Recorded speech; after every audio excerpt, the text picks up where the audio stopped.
Welcome to One Chapter, One Thought. I'm Pastor Chris from Lincroft Bible Church in New Jersey, and every weekday I read one chapter of the Bible and offer one brief devotional thought. Today's reading is from the book of Genesis, chapter 41. 2 full years later, Pharaoh dreamed that he was standing on the bank of the Nile River.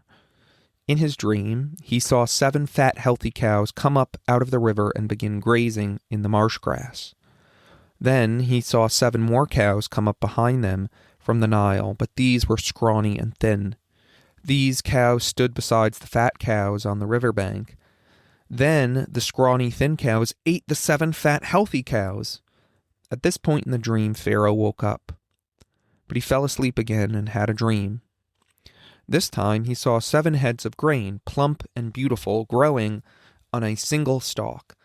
Then 7 more heads of grain appeared, but these were shriveled and withered by the east wind. And these thin heads swallowed up the 7 plump, well-formed heads. And Pharaoh woke up again and realized it was a dream. The next morning, Pharaoh was very disturbed by the dreams. So he called for all the magicians and wise men of Egypt. When Pharaoh told them his dreams, not one of them could tell him what they meant. Finally, the king's chief cupbearer spoke up. "Today I've been reminded of my failure," he told Pharaoh. "Some time ago you were angry with the chief baker and me, and you imprisoned us in the palace of the captain of the guard. One night the chief baker and I each had a dream, and each dream had its own interpretation. There was a young Hebrew man with us in the prison who was a slave of the captain of the guard. We told him our dreams, and he told us what each of our dreams meant. And everything happened just as he had predicted. I was restored to my position as cupbearer, and the chief baker was executed and impaled on a pole. Pharaoh sent for Joseph at once, and he was quickly brought from the prison. After he shaved and changed his clothes, he went in and stood before Pharaoh. Then Pharaoh said to Joseph, "I had a dream last night where no one was able to tell me what it means. But I have heard that when you hear about a dream, you can interpret it." "It is beyond my power to do this," Joseph replied, "but God can tell you what it means and set you at ease." So Pharaoh told Joseph his dream. "In my dream," he said, "I was standing on the bank of the Nile River, and I saw 7 fat, healthy cows come up out of the river and begin grazing in the grass marsh. But then I saw 7 sick-looking cows, scrawny and thin, come up after them. I've never seen such sorry-looking animals in all the land of Egypt. These thin, scrawny cows ate the 7 fat cows, but afterwards you wouldn't have known it, for they were still as skinny and scrawny as before. Then I woke up.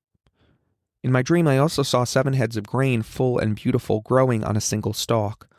Then 7 more heads of grain appeared, but these were blighted, shriveled, and withered by the east wind. And the shriveled heads swallowed the 7 healthy heads. I told these dreams to the magicians, but no one could tell me what they mean." Joseph responded, "Both of Pharaoh's dreams mean the same thing. God is telling Pharaoh in advance what he is about to do. The 7 healthy cows and the 7 healthy heads of grain both represent 7 years of prosperity. The 7 thin, scrawny cows that came up later and the 7 thin heads of grain withered by the east wind represent 7 years of famine. This is what will happen, just as I have described it, for God has revealed to Pharaoh in advance what he is about to do.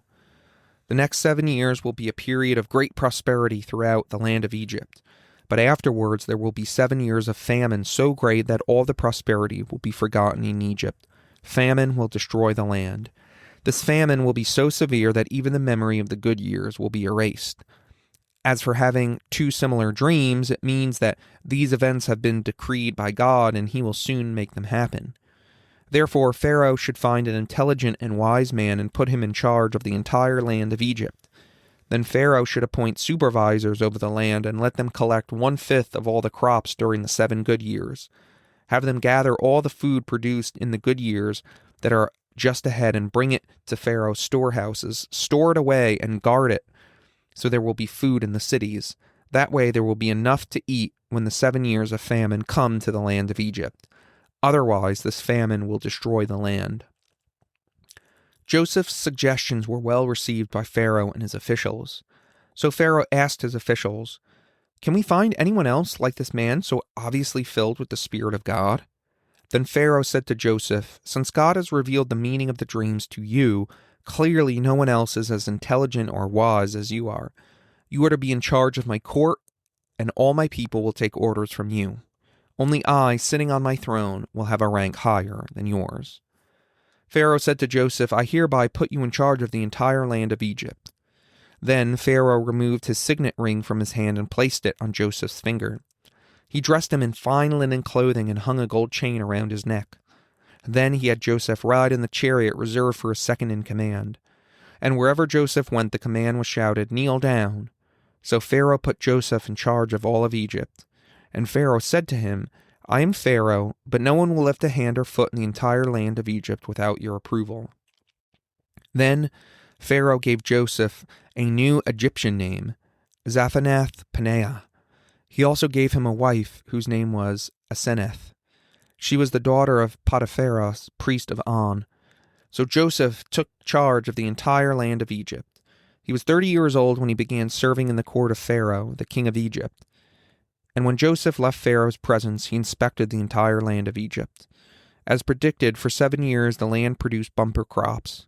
During those years, Joseph gathered all the crops grown in Egypt and stored the grain from the surrounding fields in the cities. He piled up huge amounts of grain like sand on the seashore. Finally, he stopped keeping records because there was too much to measure. During this time, before the first of the famine years, 2 sons were born to Joseph and his wife Asenath, the daughter of Potiphera, the priest of On. Joseph named his older son Manasseh, for he said, "God has made me forget all my troubles and everyone in my father's family." Joseph named his second son Ephraim, for he said, "God has made me fruitful in this land of my grief." At last, the 7 years of bumper crops throughout the land of Egypt came to an end. Then the 7 years of famine began, just as Joseph had predicted. The famine also struck all the surrounding countries, but throughout Egypt there was plenty of food. Eventually, however, the famine spread throughout the land of Egypt as well. When the people cried out to Pharaoh for food, he told them, "Go to Joseph and do whatever he tells you." So with severe famine everywhere, Joseph opened up the storehouses and distributed grain to the Egyptians, for the famine was severe throughout the land of Egypt. And people from all around came to Egypt to buy grain from Joseph, because the famine was severe throughout the world. One thought. There is no redemption, no renewal, no victory in God's plan without adversity. That is the repeated theme and pattern that runs throughout the scriptures, and it intersects with our chapter in pretty surprising ways.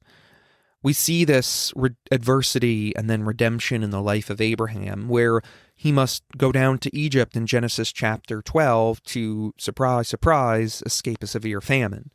He is outside the promised land, far away from God's promise, only to sojourn back there and receive just a little piece of the land that God has promised him, but a piece of the land nonetheless. We see this pattern here in the life of Joseph, where he is cast into prison, forgotten, and then restored to become the right hand of Pharaoh in the midst of severe famine, where God's giftedness in Joseph to interpret dreams, as well as Joseph's hard work and ingenuity, help him receive full restoration, a place of power, a wife, and a family. We see in Joseph's life a foreshadowing of the life of the people of Israel as they travel down to Egypt because of the severe famine, begin multiplying, but then are enslaved in Egypt, imprisoned in Egypt for 430 years, only to be let out by the Lord with an outstretched arm and a mighty hand, making their way to the promised land. And it is the same way with Christ, for he lives a life of humility, is unjustly accused and sentenced to death. But it is through his death that the redemption of the world comes. It is through his death that the ultimate victory has been had. And it is through his death that death was put to death. And in our lives as well, we see the Lord's victory coming through our weaknesses, our failures, and our setbacks. God's renewal comes through adversity.